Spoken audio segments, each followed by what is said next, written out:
puji Tuhan untuk setiap komitmen yang akan dilakukan ya terkait dengan PDR ini di komunitas masing-masing. Kalau dari diri sendiri pasti ada komitmen yang luar biasa, tetapi kita juga harus menggunakannya atau harus memanfaatkannya juga untuk menjadi pengaruh yang baik bagi komunitas kita. Nah, hari ini kita akan sama-sama membahas untuk evaluasi keseluruhan. Kita akan lihat ya rata-rata dari PDR 1 sampai dengan 4 apa saja sih yang sudah dibahas ya untuk setiap pertanyaan dalam 5 hari kita diskusi. Lalu akan memberikan kita akan melihat evaluasinya bersama-sama. Ya, oke, baik. Sudah kelihatan ya. Ya. Oke, ya. Untuk pertanyaan pertama ada 5 pelajaran dalam PDR ini, dan untuk pelajaran pertama kita membahas tentang pengertian dasar dan sarana disiplin rohani. Pertanyaan pertama yang kami ajukan waktu itu adalah, apakah pengertian disiplin rohani ini baru bagi Anda? Mengapa penting memahami pengertian ini dengan benar? Ya, bersyukur sih beberapa peserta dari setiap kelas yang diperhatikan rata-rata sudah tahu apa itu disiplin rohani, bahkan ada yang mengatakan ini bukan hal yang baru lagi. Tetapi ada juga yang menarik ya. Meski sudah tahu gitu ya, tetapi belum terlalu mendalami disiplin rohani. Tahu-tahu aja disiplin rohani itu seperti ini gitu ya, dan hanya mengikutinya tanpa mengerti maknanya, sehingga seakan-akan disiplin rohani itu sama dengan kegiatan di gereja atau rutinitas yang memang itu harus dilakukan oleh orang Kristen tanpa menyadari makna dan artinya sebagai sebuah disiplin rohani. Tetapi ada juga yang lebih menarik ya, yang sudah menjalankan disiplin rohani, tetapi baru tahu, oh ini namanya disiplin rohani, gitu ya. Dan bersyukur ya, setelah mengikuti kelas, akhirnya semakin memahami dan mengerti maknanya ya, dalam pelajaran pertama dan dari diskusi masukan dari teman-teman dalam setiap kelas. Dan memang beberapa peserta juga rata-rata mengatakan bahwa disiplin rohani itu dipakai untuk mengukur diri sendiri terlebih dahulu ya. Karena seringkali kita melihat atau langsung melihat dari orang lain, sedangkan kita sendiri lupa untuk melatih diri kita sendiri, dan lebih banyak juga mungkin melihat dari diri orang lain. Tetapi sangat penting di sini kita saling mengingatkan bahwa kita harus memakai ini untuk mengukur disiplin rohani bagi diri kita sendiri dulu. Dan disiplin rohani ya, semua juga sepakat, disiplin rohani sangat-sangat menolong orang percaya untuk bisa hidup seturut rencana Allah dan makin serupa dengan Allah. Nah, makanya ini dinamakan disiplin rohani, karena sangat bertentangan dengan apa yang kita mau sebenarnya secara daging ya, secara ini kita maunya pasti yang nyaman dengan diri kita sendiri gitu ya. Seperti halnya kalau kita disiplin untuk berolahraga ya, mungkin banyak orang yang lebih pilih mager gitu ya, bisa mencapai kesehatan hanya dengan minim effort ya, padahal kita perlu olahraga dengan baik dan benar. Bahkan untuk olahraga itu sendiri ada beberapa teori. Untuk yang berat badan segini itu olahraganya tidak boleh seperti ini dan sebagainya, usia seperti ini. Nah, itu sendiri membutuhkan disiplin yang sangat ketat, apalagi ini menyangkut tentang disiplin rohani, dan tujuannya adalah untuk kita semakin hari menjadi serupa dengan Allah.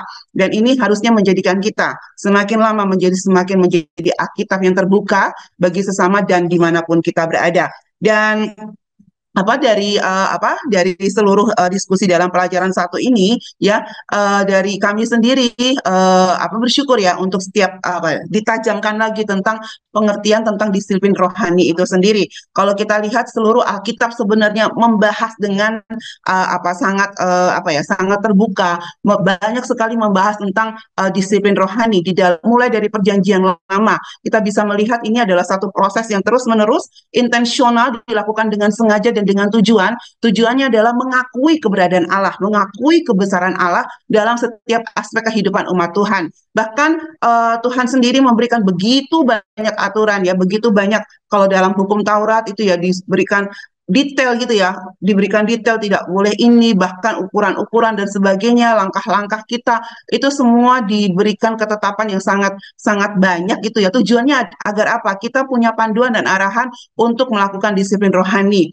Dan tujuannya juga supaya kita punya kegentaran akan Tuhan dan setia pada perintahnya. Kita sangat melihat di dalam Ulangan 6 ya, betapa pentingnya disiplin rohani ini harus diajarkan terus-menerus ya, baik kita duduk, baik kita berdiri, diajarkan sejak dari kanak-kanak sampai bahkan dalam seluruh perjalanan kehidupan kita. Dan sebagai orang Kristen dalam Perjanjian Baru, dalam zaman anugerah eranya gereja, di situ juga ditekankan, masih dilanjutkan, ini adalah latihan rohani yang konsisten. Tujuannya untuk menjadi serupa dengan Kristus kita punya ketaatan kepada Alkitab, dan di bawah pertolongan oleh Roh Kudus. Jadi ini sebenarnya istilah dari disiplin rohani sendiri ini ya sangat-sangat menolong kita untuk bisa punya arahan, mengikuti atau memiliki kehidupan yang lebih full di dalam Tuhan. Lalu dari pelajaran atau pertanyaan yang kedua, apakah gereja Anda memiliki program disiplin rohani bagi jemaat? Apa saja yang dipakai sarananya, bagaimana hasilnya, dan apa harapan dari para peserta gitu ya. Dan bersyukur karena sebagian besar peserta mengatakan bahwa setiap gereja sebenarnya juga punya rangkaian program disiplin rohani bagi jemaat. Cuman ya banyak yang tidak mengevaluasi atau belum lah ya, belum mengevaluasi efektivitasnya. Ya, ini berhasil atau tidak gitu ya. Seakan-akan ini menjadi program saja dan kalau misalnya sudah dijalankan di dalam gereja, jemaat bisa menjalankan dengan baik ya sudah dianggap itu dan selesai gitu ya, finish gitu tanpa ada evaluasi, tanpa ada follow up gitu. Dan berbagai macam bentuk yang dilakukan kebanyakan adalah kelompok sel, membaca Alkitab, ya mungkin ada bacaan setahun gitu ya. Tetapi jarang yang menuliskan bahwa kegiatan ibadah, ya kegiatan ibadah kita mungkin setiap minggu atau ibadah-ibadah persekutuan ini juga sebenarnya adalah disiplin rohani yang akan menolong ya jemaat mengenal Allah dengan kerinduan yang sangat benar gitu ya. Dan ini harus dilakukan secara konsisten. Ya sekali lagi tujuannya bukan ya untuk absen saja. Oh saya sebagai orang Kristen harus ke gereja, tetapi ini satu bagian bentuk dari disiplin rohani untuk kita bisa menjadi punya hidup yang full di dalam Tuhan.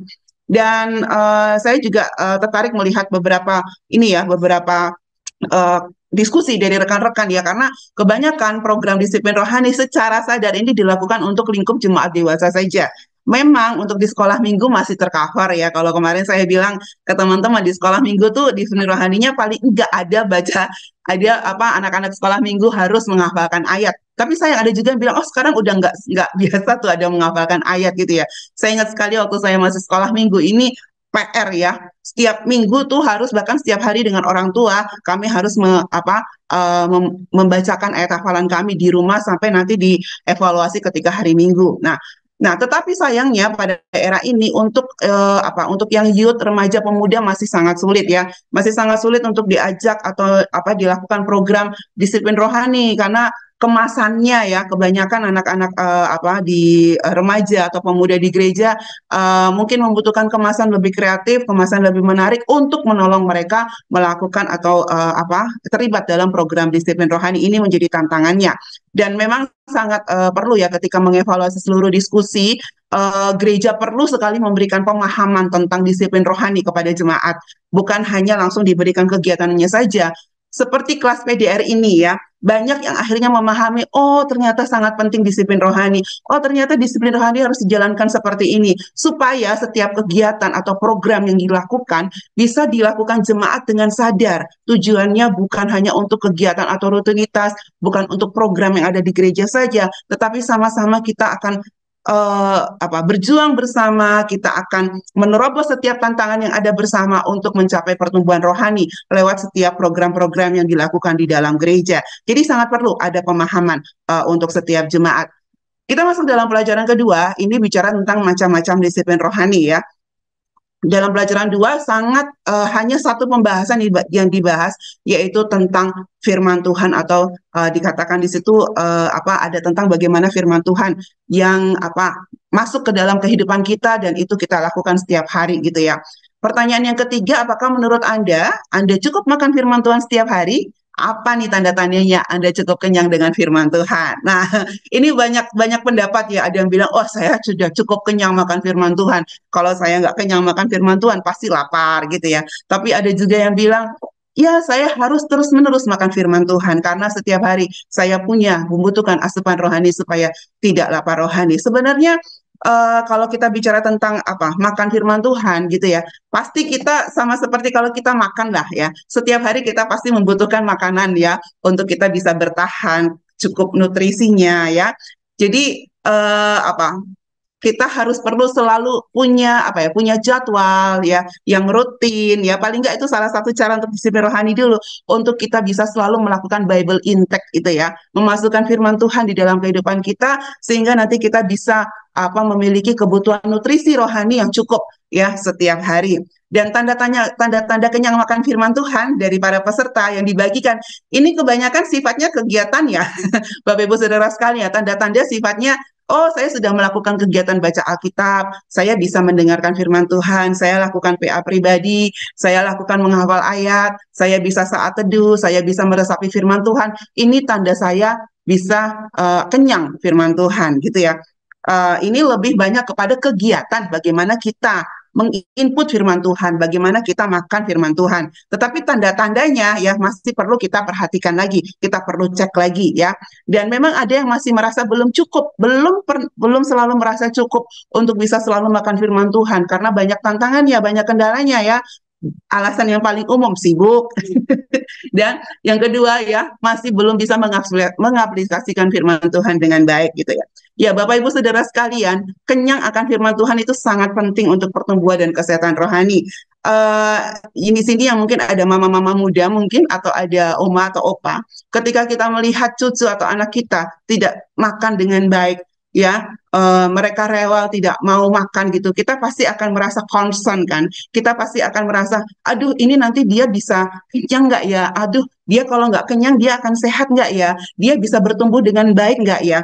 Seharusnya seperti itulah concern kita ketika kita melihat tanda-tanda kelaparan rohani atau kelaparan akan firman Tuhan di dalam hidup kita ya. Dan ketika kita bicara tentang apakah kita cukup kenyang makan firman Tuhan, sebenarnya tidak ada sekali makan yang akan kenyang selamanya. Saya hanya makan pagi, lalu setelah itu sampai 2 hari kemudian atau bahkan selama-lamanya dalam hidup saya akan kenyang. Tidak Bapak Ibu Saudara sekalian, ya. Makan firman Tuhan itu sama seperti kita makan setiap hari secara rutin.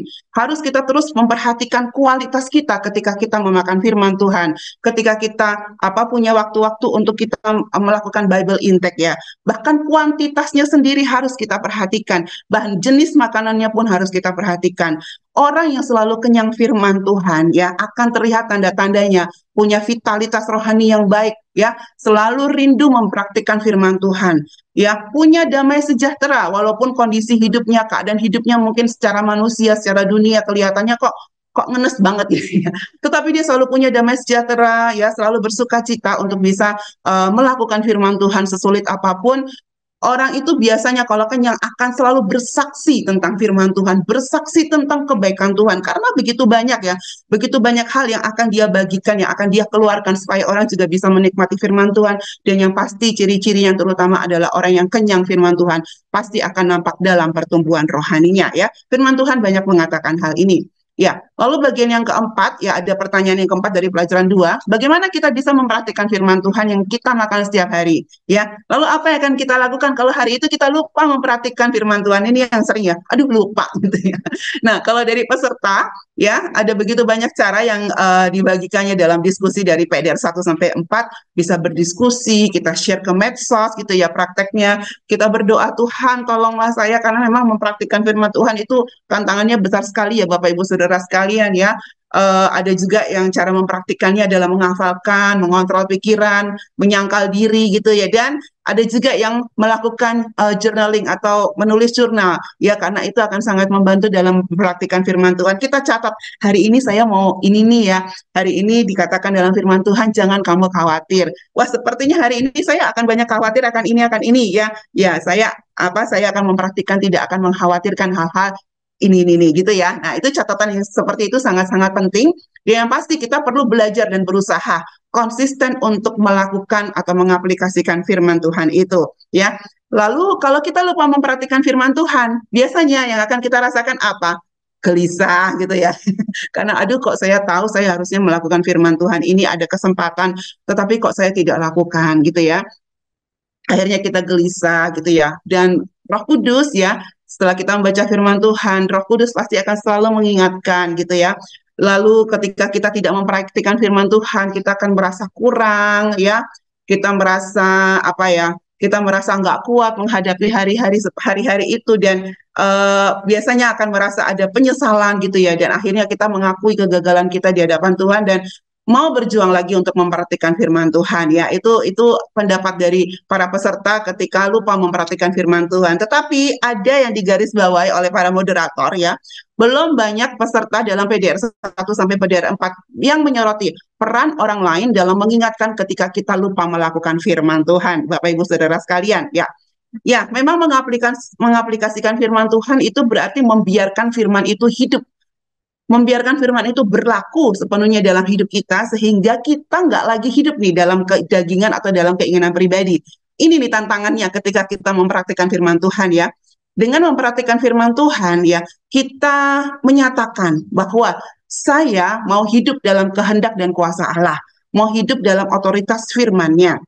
Memang banyak tantangannya Bapak Ibu Saudara sekalian ya. Dari diskusi yang sudah terjadi, sharing yang dibagikan, kelihatan sekali tantangan-tantangan yang terjadi. Tetapi ya, kita perlu selalu memohon kekuatan dari Roh Kudus. Dan yang paling penting Bapak Ibu Saudara sekalian, kita punya juga partner rohani untuk saling mengingatkan. Jadi, yang saat ini belum punya partner rohani, nah, boleh nih misalnya dari teman terdekat kita. Kalau yang sudah punya pasangan, sangat mudah ya. Suami dan istri, suami atau istri kita bisa kita jadikan partner rohani untuk mengingatkan. Atau kita punya teman bestie gitu ya, minta mereka untuk menjadi partner rohani kita, mengingatkan, kamu kok tidak melakukan firman Tuhan seperti yang sudah kamu sharingkan kemarin. Ini sangat penting Bapak Ibu Saudara sekalian ya. Jadi cari ya partner rohani ya. Ya. Lalu pelajaran yang ketiga, macam-macam disiplin rohani. Mengapa untuk berdoa, ya kita masuk dalam ini, mengapa untuk berdoa kita perlu belajar pertanyaan kelima, apa bedanya berdoa dan menyendiri bersama dengan Tuhan?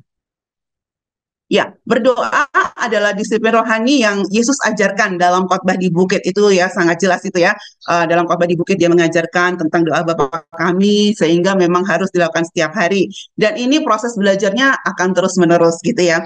Dan doa sendiri ya ini merupakan nafas hidup. Kalau di 1 Tesalonika 5 ayat 17 juga dikatakan tetaplah berdoa. Ini perintah dari dari firman Tuhan ya, tetaplah berdoa. Harus terus-menerus, karena ketika kita berhenti berdoa ya, nafas kita ya itu juga akan berhenti Bapak Ibu Saudara sekalian. Kita tidak punya lagi hubungan yang intim dengan Tuhan, kita tidak bisa berbicara langsung dengan Sang Pencipta kita ya, sehingga secara rohani mungkin kita pelan-pelan juga akan mati dan pertumbuhan rohani kita juga akan berhenti kemungkinan gitu ya. Dan doa memang adalah hal yang sangat penting, karena dengan itulah kita bisa berbicara dengan Tuhan ya. Kita dengan doa ini kita bisa bisa menyatakan ya keinginan kita, atau kita bisa menyatakan bukan hanya keinginan, ucapan syukur kita gitu ya kepada Tuhan, pernyataan mohon pengampunan kepada Tuhan ya. Keinginan kita untuk bisa punya hubungan yang sangat intim dengan Tuhan ini adalah di dalam doa gitu ya. Dan kita perlu mempersiapkan waktu yang khusus. Kalau kita mau bicara dengan orang yang kita anggap lebih penting dari kita saja, kita pasti persiapan bukan ya. Misalnya kita mau bicara dengan nggak usah dengan owner perusahaan kita mau bicara dengan manajer di atas kita aja, kita pasti sudah mempersiapkan saya nanti mau ngomong apa supaya baik, doanya komunikasinya seperti apa. Apalagi ketika kita berbicara dengan Tuhan ya, pastikan kita bisa berkomunikasi dengan baik kepada Tuhan seperti yang diajarkan dalam firman Tuhan. Dan berbicara tentang menyendiri ya, bedanya berdoa dan menyendiri. Kalau kita berdoa kita bisa melakukannya kapanpun dimanapun, tetapi dengan menyendiri ini betul-betul kita mengambil waktu dengan sengaja, mengambil waktu sendiri supaya kita betul-betul punya waktu yang berkualitas dengan Tuhan ya, jauh dari distraksi, menyingkirkan segala distraksi yang mungkin akan membuat kita tuh terganggu ya, waktu-waktu kita berkomunikasi dengan Tuhan, dan memberikan waktu khusus dengan Tuhan sehingga kita bisa mengalami hadirat Tuhan yang sangat dalam, yang sangat intim dengan Tuhan, dan bisa menikmati kasih-Nya yang luar biasa. Dan doa kita bisa lakukan secara komunal bersama dengan orang lain ya, sedangkan menyendiri hanya antara kita dengan Tuhan. Mungkin kita bisa kita kembali kepada Lukas 11 ayat 1 dan 2 ya, bahwa untuk berdoa kita perlu belajar, karena firman Tuhan juga mencatat seperti itu. Murid-murid datang kepada Tuhan Yesus, Tuhan ajarlah kami berdoa gitu ya, sama seperti yang diajarkan Yohanes kepada murid-muridnya. Ini juga bicara tentang belajar berdoa ya. Lalu Tuhan juga berkata dalam Matius 6 tadi, janganlah berdoa seperti orang munafik bla bla bla bla bla. Ini kan berarti harus belajar ya, berdoanya tuh jangan seperti ini. Tetapi jika engkau berdoa, lakukanlah ini. Ah, itu di Matius 6 ayat 5 sampai 13 itu Tuhan sudah berikan panduannya bagaimana kita bisa belajar berdoa. Dan di Alkitab banyak sekali ayat-ayat yang menuliskan Tuhan pergi menyendiri dalam keadaan ramai ya. Tuhan menarik diri, pergi menyendiri untuk bisa memohon kekuatan dari Tuhan, untuk bisa berdoa kepada Tuhan ya. Dan kiranya saya berdoa ya supaya kita semua bisa punya waktu ya, waktu yang sangat spesial itu ya untuk bisa menyendiri bersama dengan Tuhan.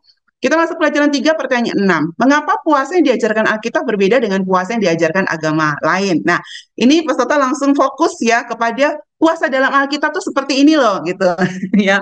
Dan dikatakan ya puasa dalam Alkitab ya itu mengendalikan dan memusatkan diri kepada Yesus gitu. Selama puasa kita ada aktivitas ya, misalnya membaca firman, berdoa, memuji Tuhan dan bersyukur ya. Pastinya selain berpantang gitu. Lalu juga ada beberapa aturan. Biasanya puasa itu nggak perlu diketahui orang lain karena menjadi urusan dengan Tuhan. Itu dicatat di Matius 6. Lalu ada juga yang mengatakan tidak semua gereja mengajarkan puasa gitu ya, tidak semua gereja juga punya program puasa, tetapi tetap kita bisa lakukan puasa itu secara pribadi pula karena toh itu juga dicatat di dalam Alkitab, bahkan Tuhan Yesus sendiri pun melakukan puasa ini Bapak Ibu Saudara sekalian ya. Dan tidak terlalu dibahas, tidak terlalu banyak dibahas perbandingan antara puasa perjanjian lama dan puasa perjanjian baru. Dan banyak rekan-rekan juga membandingkan puasa Kristen dan agama lain itu terletak pada tujuan dan motivasinya. Ya, Bapak Ibu Saudara sekalian, puasa yang kita lakukan harus berpusat kepada Tuhan, ya, bukan kepada tujuan atau keinginan kita. Banyak yang akhirnya melakukan puasa itu ya karena misalnya, aku mau puasa soalnya sebentar lagi kita akan bikin program gereja yang sangat besar. Yuk kita berpuasa gitu ya. Nah, akhirnya puasa tujuannya kepada program, tujuannya kepada keinginan, bukan berpusat kepada Tuhan.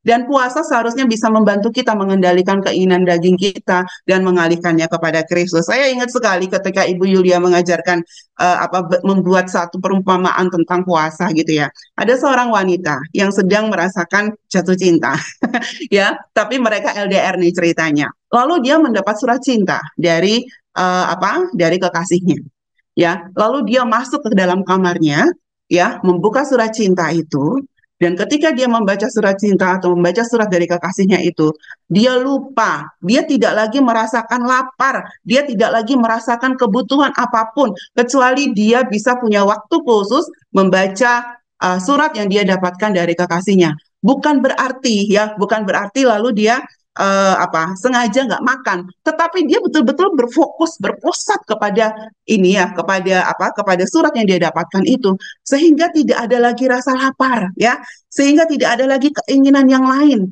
semuanya berpusat atau berfokus kepada itu. Itu dulu saya awal-awal masuk Sabda masih muda sekali sehingga sangat menolong saya untuk memahami juga arti puasa gitu ya. Bukan akhirnya terus memaksa diri sendiri ya. Ya memang harus dipaksa. Tetapi betapa indahnya ketika kita melakukan puasa, ya. Karena kita berpusat kepada Tuhan. Dan akhirnya segala sesuatu yang di luar pusat kepada Tuhan itu seakan-akan menjadi tidak penting, seakan-akan menjadi tidak kita rasakan karena kita menikmati sekali, merasakan sekali kehadirat Tuhan dan merasakan sekali indahnya kita bisa fokus kepada Tuhan ya, dan tidak melakukan hal yang lain ya. Yang sudah pernah merasakan puasa seperti ini pasti akan menikmati sekali yang namanya puasa Bapak Ibu Saudara sekalian. Oke, masuk pelajaran 4 ya, tentang macam-macam disiplin rohani bagian yang ketiga. Pertanyaan yang ketujuh, dalam beribadah, bagaimana kita menyeimbangkan antara penyembahan kepada Tuhan yang vertikal dan persekutuan dengan manusia atau horizontal? Apakah disiplin melayani juga termasuk penyembahan kepada Tuhan? Nah, ini ya, nggak terlalu banyak peserta yang menjelaskan secara praktis bagaimana menyimbangkan kedua hal ini tentang penyembahan kepada Tuhan atau persekutuan dengan manusia gitu ya. Namun peserta sepakat sekali akan peran Roh Kudus yang utama dalam melayani. Roh Kudus yang menggerakkan, Roh Kudus yang menuntun, Roh Kudus yang memberikan kekuatan ya, kemampuan untuk kita bisa melayani ya, dan bisa menyembah Dia seturut dengan kehendaknya. Peran manusianya terletak pada pikiran ya. Lalu kita juga yang harus fokus kepada keseimbangan, bukan kita punya berat sebelah pada satu bagian ya. Kita harus punya hikmat, minta hikmat kepada Tuhan supaya kita bisa fokus ya untuk kita bisa melayani dalam hal-hal atau yang sudah Tuhan berikan kepada kita. Dan melayani sendiri adalah bentuk penyembahan. Ya, ini juga banyak peserta yang sepakat tentang ini. Melayani saudara seiman adalah perwujudan ikatan iman kita di dalam Tuhan. Bapak Ibu Saudara sekalian, ibadah atau kalau kita lihat dalam bahasa asli ibadah itu sebenarnya worship ya. Ini tuh artinya kita menyembah Tuhan. Ketika kita menyembah Tuhan, itu sebenarnya meliputi sikap tubuh, bahkan dikatakan ibadah itu sampai kita tuh apa ya, tersungkur sampai ke tanah, bahkan wajah kita tuh sampai menyentuh tanah, karena apa? Karena kita berhadapan dengan Raja kita, ya. Kita punya sikap atau hati yang bersyukur dalam ibadah sebagai seorang hamba Tuhan yang sudah ditebus dari dosa. Kalau bicara lagi tentang hamba Tuhan, bicara tentang budak, punya sikap bagaimana ketika majikannya lewat, ketika tuannya lewat gitu ya. Benar-benar mereka akan tunduk dan hanya fokus kepada apa yang akan dikatakan oleh tuannya tersebut. Inilah yang dimaksud dengan ibadah ya. Dan ibadah seperti apa yang Allah inginkan? Sangat jelas Tuhan Yesus katakan dalam Yohanes 4 ya. Kita harus menyembah atau beribadah di dalam roh dan kebenaran ya. Ibadah yang dipimpin oleh Roh Kudus dan kita masuk dan kita bisa melakukannya sesuai dengan kebenaran firman Tuhan. Dan inilah dalam ibadah kita berarti siap melakukan kehendaknya. Ya, termasuk apa Bapak Ibu Saudara sekalian? Termasuk melayani, bukan hanya melayani Tuhan. Hukum yang terutama ya, mengasihi Tuhan ya, lalu juga sesama kita. Dalam beribadah kepada Tuhan, kita melayani Tuhan dan juga kita melayani sesama kita. Ini juga teladan yang dilakukan oleh Kristus, Bapak Ibu Saudara sekalian. Dalam pelajaran 4 di pertanyaan ke-8 ada pertanyaan apa hubungan antara penginjilan dan penata layanan? Mungkinkah gereja mengatur penata layanan jemaatnya? Ya, memang banyak peserta yang berpendapat penginjilan dan penata layanan saling berhubungan, bahkan berjalan berdampingan. Tapi ada juga dua pendapat, gereja tuh nggak bisa melakukan penata layanan kepada jemaatnya. Gitu ya, karena apa yang sudah Tuhan berikan kepada jemaat itu harusnya secara bertanggung jawab jemaat sendiri yang jemaat sendiri yang bertanggung jawab itu kepada Tuhan ya. Tetapi ada yang pendapat bahwa gereja dapat melakukan penata layanan kepada jemaat dengan wadah dan pelatihan. Bagaimanapun juga itu jemaat ya adalah milik jemaat itu adalah bagian dari gereja dan gereja bertanggung jawab untuk melayani setiap jemaat. Inilah yang disebut penata layanan. Atau gereja juga dapat memberikan edukasi kepada jemaat. Bagaimana mereka dapat menjadi penata layanan yang bertanggung jawab dengan segala hal yang sudah Tuhan berikan kepada setiap jemaat. Setiap orang percaya yang sudah ditebus diberikan karunia rohani oleh Tuhan, diberikan talenta oleh Tuhan. Itulah yang harus mereka kelola sebagai seorang penata layanan untuk dapat dipertanggungjawabkan kepada Tuhan kita. Dan penginjilan adalah tugas dari setiap orang percaya kepada Kristus. Ini amanat agung. Penata layanan ini peserta ya, dari pendapat para peserta. Penata layanan itu adalah ada konsekuensinya itu ya, yang harus kita kerjakan karena kita percaya kepada Kristus. Ini tentang pengelolaan. Sehingga kita harus melaksanakan, salah satunya adalah melaksanakan amanat agung Tuhan Yesus, dan gereja di sini punya peran dapat membimbing jemaat ya supaya tidak salah melangkah, dan perlu ada disiplin dari gereja bagi jemaat yang menyimpang dari firman Tuhan terkait tentang penata layanan ini. Ya, kita bisa kembali lagi ke Matius 25 ayat 1 tentang penata layanan. Bagaimana seseorang seorang tuan memberikan talenta ya kepada kepada hamba-hambanya.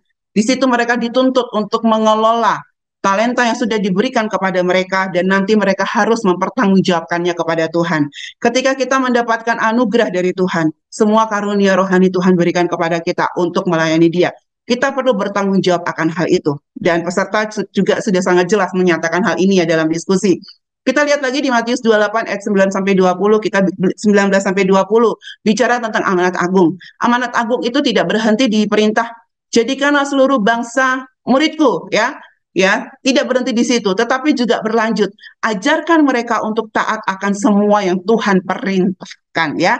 Semua yang sudah Tuhan perintahkan kepada kita, ya, perintah yang sudah Tuhan berikan kepada kita, itu harus kita berikan juga, harus kita ajarkan juga kepada orang-orang yang kita injili atau orang-orang sebagai hasil dari penginjilan. Inilah penata layanan ya, dan inilah bagian dari penginjilan. Jadi sangat erat ya Bapak Ibu Saudara sekalian untuk hubungannya ya, penginjilan dan penata layanan. Kita masuk ke dalam pelajaran 5 tentang kedewasaan dan penyakit rohani. Nah, ini seru nih Bapak Ibu Saudara sekalian ya. Karena banyak yang sharing ya, banyak yang mungkin kalau saya bilang ada yang curhat juga ya. Dan ini sangat-sangat menolong melihat komunitas ini bisa bertumbuh dengan baik. Di antara ciri-ciri kedewasaan rohani yang dituliskan dalam modul, ciri-ciri mana yang Anda masih terus berjuang untuk mendapatkannya, gitu ya. Dan semua ciri yang ada di modul rata-rata semua masih membutuhkan perjuangan itu ya, dari peserta. Tetapi ada juga beberapa kelas yang kelihatan banget ya, itu tentang kekudusan yang sangat berat nih ya. Ada juga yang tentang mencintai firman Tuhan ya. Nah, ini juga yang kita perlu berjuang, perlu disiplin ya, untuk mendorong diri kita untuk bisa selalu mencintai firman Tuhan.